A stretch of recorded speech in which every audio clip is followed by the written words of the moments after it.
Good afternoon, everyone. Hope you all are having a great day so far. So today we are concluding our series on the PaleRa1n jailbreak for this iPad 6th generation on iOS version 17. So something that I neglected to mention in previous iterations of this series is that this jailbreak that I'm performing for this device is rootless. And there are other tutorials on YouTube that support the PaleRa1n rootful jailbreak on certain devices. When I was going through it in my testing though, I can never really find a consistent way to make it work on this device, especially on iOS version 17 and above. And also, given the fact that many package managers and many other tweaks are beginning to be designed with that rootful sort of file structure design in mind, just for the sake of longevity, it's, I would suppose, important to create these videos to support the future development of using these jailbreaks, and that trend is moving towards rootless. So that's essentially what is going to be done today. We are going to take this iPad, we're going to perform the PaleRa1n jailbreak through Linux, and let's go over to the computer and get that process started. So here we are at the computer. Currently I am running Ubuntu on 22.04.4 LTS, which at the time of this video is the latest iteration of Ubuntu. However, before we get started, there are just a few things that would probably be important to mention if you are going to be performing the PaleRa1n exploit through Linux. And depending upon the Linux distribution you're using, you may run into certain issues with the latest version of PaleRa1n, especially if you're using a Linux distro that is a little bit lighter and missing certain features, especially regarding the USB hub. And I'm not claiming to be any kind of a Linux expert, but essentially if you're watching this video, then you would probably be familiar with those limitations depending on the distro that you're using. So if you do run into issues, you do have the options of, or you may not have the options of using a Mac and following the Mac OS installation video instead that I made a little bit earlier for Apple Silicon or Intel. You could also try to use a different Linux distribution, and that's part of the reason why I decided to use Ubuntu instead of something like Kali or Mint or Gentoo instead. It just seemed the most widely available.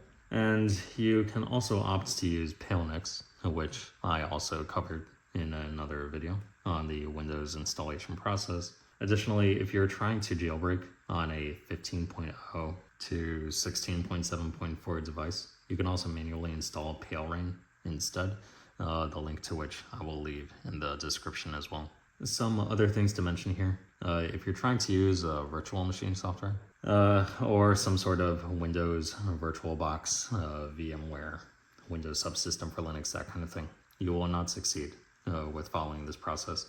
And if you're also using a computer with an AMD Ryzen CPU, you will also likely run into issues. So if you do run into those issues, you should probably use Mac, like the two guides that I posted previously for Apple Silicon, the newest, or Intel, the older Macs, or use a computer with an Intel CPU, such as something like this, to follow this guide as well. Also, if you're using a USB-C to Lightning cable to do this process, so that's the one that's released with the latest Apple devices, you may run into issues entering into DFU mode, which is an essential component of this process. So if you do have issues, go ahead and get a USB-A to Lightning cable, or if necessary, also get a USB-C to USB-A adapter if you're running this on a newer computer that does not have a USB-A port. The cable that I'm going to be using is going to continue to be this Alex DCSD cable that has a Lightning connector on one end and a USB-A on the other.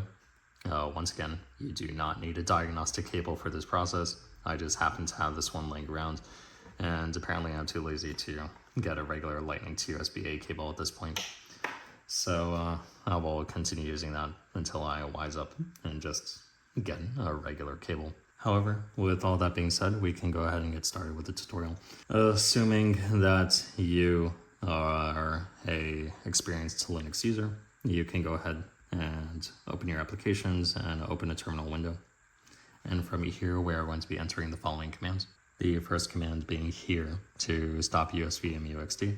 As you may be familiar with, anytime you enter a sudo command, you're going to need to enter your password. So go ahead and enter your password, and then that code will execute. From there, we are going to enter our second command. And after we press enter, it will begin initialization, and then the USB port will begin scanning for inputted devices. So I'm going to go ahead and take my USB A end of that cable and plug it into the computer, and then I'm going to take the device itself, get over to the home screen and make sure that I'm plugging it in correctly. And then once I do, it will go ahead and detect that the device is connected. We'll go ahead and click allow. And now that I gave permission for the device to trust the computer, now we can see that the iPad has been detected by the system. So from here, I prefer to move to another desktop. Go ahead and open Firefox. And what we are going to be doing is downloading the PaleRa1n file from the following URL, which is also going to be posted in the description. And then from here, we're going to navigate to the latest release of the file, which is going to be over down here, the beta 9.1, 347. And in my case, since I am using Linux x64, I'm going to select this file here and wait for the download to complete. So once the download is completed, I can go ahead and open the directory to which it was downloaded to. And then from here, we can go ahead and right click and open this directory in a terminal window. However, before we enter any commands in that terminal window, let's go ahead and make things easier for ourselves by right clicking this file and renaming it to PaleRa1n.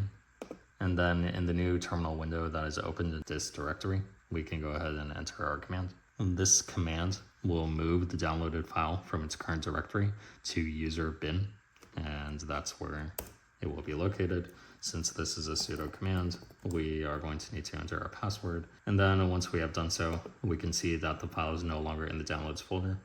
It's something that we can check as well to see if the file went to the proper location is typing this command as well.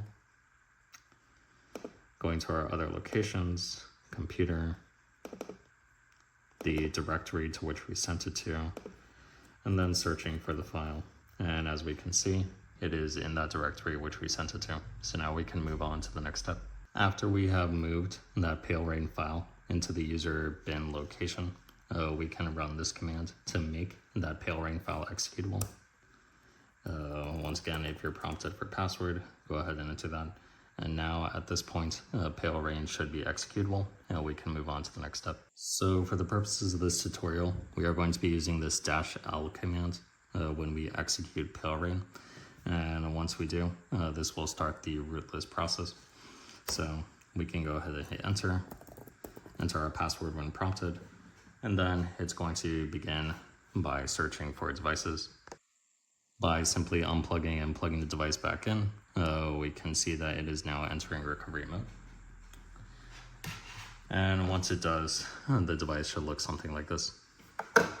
The screen is once again, as we've seen in previous iterations of this tutorial series, going to instruct you to press enter when you're ready for DFU mode. And when you do, you're going to need to follow a particular sequence of steps in order to enter DFU mode on the device. So I have the device in my hands right here, and we can go ahead and hit enter. 3, 2, 1. Hold both the home and the power button, and then let go of the power button and continue to press the home button until the device enters DFU mode. It will reconnect into download mode, and then it will begin booting Pingu OS, as we can see here.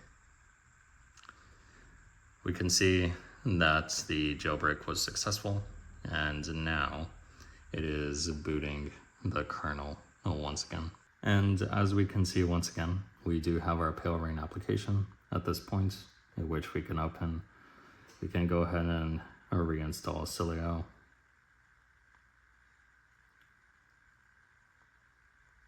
or any of the other package managers which we would like to install. In this case, we have another one named Zebra, which we can use. If you are prompted to set a password for terminal at this point, you can go ahead and do that. And after you have completed those package manager installations, you can go ahead and open your package managers, and from there proceed with installing any tweaks that you would like. So this is more or less similar to the previous iterations of this tutorial series, in which you can install any applications you like, any kind of tweaks, etc.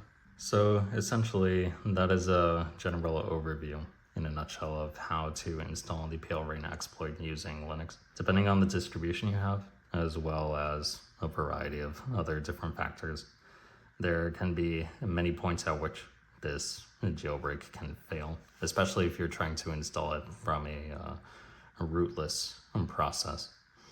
So if you are running into any issues or you have any questions, as always, feel free to leave a comment. Hopefully any of the issues that we are facing together, we can try to find solutions for.